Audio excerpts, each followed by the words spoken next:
اللہ کے رسول نے فرمایا کہ جو خودکشی کرتا ہے جس آلے سے کرتا ہے جیسے ہی وہ مرے گا اللہ تعالیٰ فرشتے کو مسلط کرے گا خودکشی کا عمل قیامت تک پورا کر دے گا۔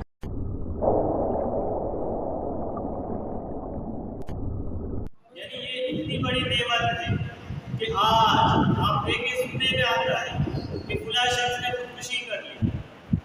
خودکشی کی وجہ کیا ہوتی ہے؟ دل کے اندر بے چینی بڑھ جاتی ہے، انسان کو سکون نہیں ملتا، انسان کو قرار نہیں ملتا، وہ بے چینی اتنی اوپر بڑھ جاتی ہے کہ اس کو یہی نظر آتا ہے کہ اس بے چینی کا علاج اپنے آپ کو ختم کر لینا ہے، اپنے آپ کو مار لینا ہے تاکہ یہ بے چینی بھی ختم ہو جائے اور غصہ بھی ختم ہو جائے۔ حالانکہ رب نے کیا فرمایا؟ یاد رکھو میرے ذکر میں ہی دلوں کا چین رکھا ہے۔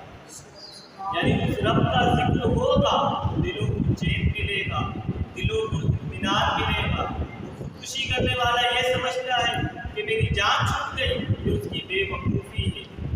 یعنی جس نے اپنے آپ کو پھانسی لٹکا لی تو کیا سمجھتا ہے وہ بچ گیا، اللہ اس کو پھر زندہ کرے گا، وہ پھر اپنے آپ کو پھانسی لٹکائے گا۔ جس نے اپنے آپ کو گولی ماری اللہ اس کو پھر زندہ کرے گا، وہ یہ کام کرے گا۔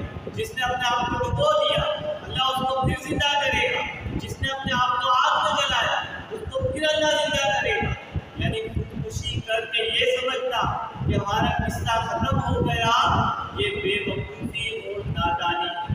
ابھی دیکھیں میٹرک کا رزلٹ آنے والا ہے، ہمارے ملک میں جب یہ رزلٹ آتا ہے تو بعض بچے والدین کے پریشر کی وجہ سے، پیپر میں ناکامی کی وجہ سے تو خودکشی کر لیتے ہیں۔ حالانکہ یہ دنیا میں پیپر تو ایک عارضی پیپر ہے، اصل پیپر ہمارے آخرت کا پیپر ہے۔